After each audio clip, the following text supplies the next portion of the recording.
Hello guys and welcome back. We are going straight back into our topic on immigration, which is the final topic in the AQA GCSE Power in the People course. Now, I have previously spoken about, in video 1, on why people came to Britain and what the initial resistance was. In video 2, I spoke about the Notting Hill race riots and the government reaction and the types of laws and legislation that they initiated to try and both curb immigration but also deal with the problem that had been created of racism and segregation and discrimination.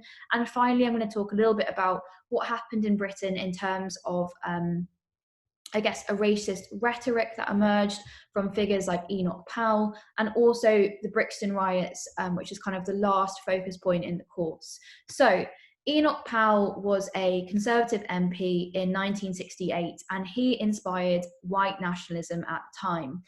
He supported the idea, well, he is evidence to support the idea that some of these policies and some of the politicians who were active at the time were racist in their views.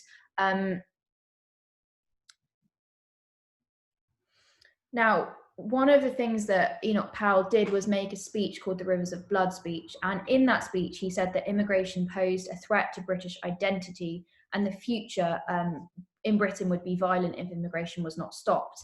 Now, he obviously has shocking views, which we find highly offensive today. However, they were similar at the time to quite a large section of society, and he tried to gain support, he tried to further his own political career by really harnessing these views of these people. Now, this movement became known as Powellism, and it received a lot of support, especially from working classes, I guess, who had kind of felt like they had been hard done by through this immigration. They were unemployed, or they were living difficult lives. And they were the people who were, I guess, disaffected at the time, and therefore easier to kind of pollute with these ideas of racism. Now, his viewpoint is based on extreme nationalism, a view that white British people were superior even before people of different skin colours who may have been born in Britain and were British themselves. So the idea of, skin colour really being that predominant factor that made you superior or not. Some people also believe that Powellism led to the rise of the National Front, which was a group that wanted all non-white immigrants to leave Britain. And many people who identified with the National Front also identified with Hitler's Nazi policies in Germany. So you can kind of see the rhetoric that they may have had. Very, very dangerous rhetoric, very, very offensive, highly racist, horrible viewpoints that were being kind of circulated in Britain at the time. Now, the very last thing really that the course looks at is the Brixton Riots of 1981. And I guess these are a moment where everything really explodes. This is evidence that the race relations have not been resolved, that communities in Britain feel completely disregarded, not cared about at all, not protected or looked after by the state or the police system. And this all kind of is symbolized by this event. So in 1977, so a little bit earlier, we have an event which we call the Battle of Lewisham. Now, this is sparked in Lewisham, so one of the districts in London, when a National Front march, I just told you what the National Front was and kind of what they represented and the rhetoric and the message that they spoke about. So highly offensive and not something that you want to see walking outside your front door, effectively, if you were of a different community or different country of origin. And a National Front march of 500 people came through Lewisham, and the black community felt they had been let down by the police as the march had been allowed to happen. Now, counter demonstrations took place at the same time from about 4,000 people who all believed that this march was wrong and that, how do we deal with it? Well, let's just take attention away from it and have our own march, about peace, about diversity, about coming together. Because of this, because we had two marches at the same time, there were clashes, and in these clashes, we saw 56 police officers injured, 11 of whom were then hospitalised. Now, this led to 214 people being arrested. So this was one flashpoint between the two groups. Now, many people felt they were still being discriminated against despite the 1976 Race Relations Act.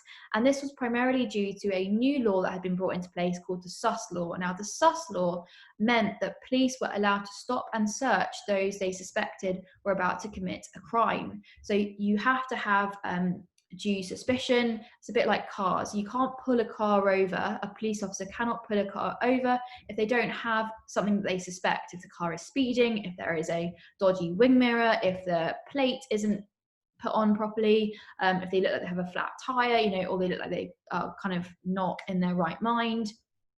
All of these are reasons to pull the car over and deal with the issue. You can't just stop a car, though, if there's nothing to suspect, effectively. Now, the same thing was the case with the Sus Law. So if there was something to suspect about a person, you were allowed to stop and search them.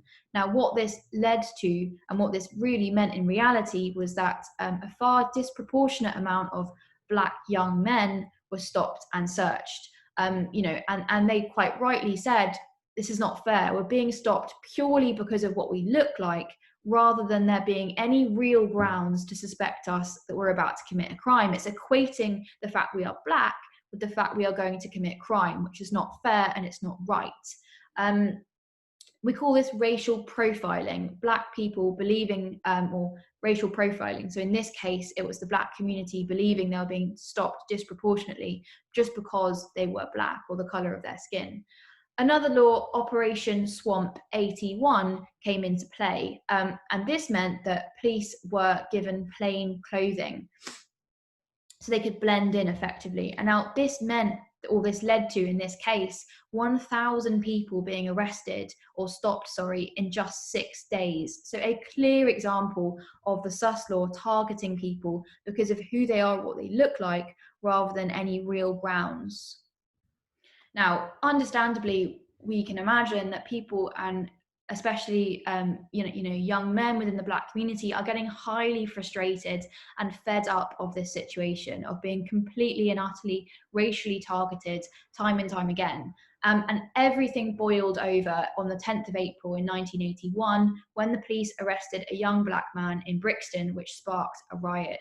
Now, in this riot, 279 police officers were injured and 45 members of the public. Over 100 vehicles were burned and 150 buildings were damaged. 5,000 people ended up being involved and there were 82 arrests.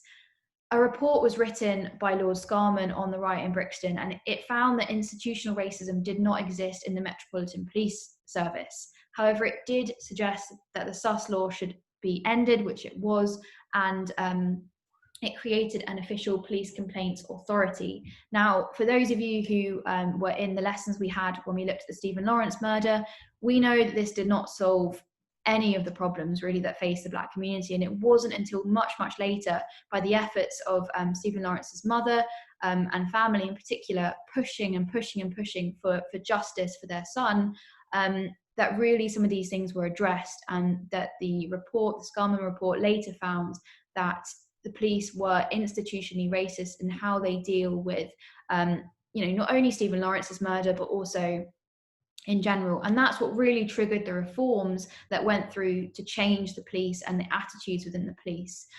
So that's it in terms of our content. We have now officially finished the Power and the People GCSE course. So thank you for watching, and of course come back when you want to do some revision.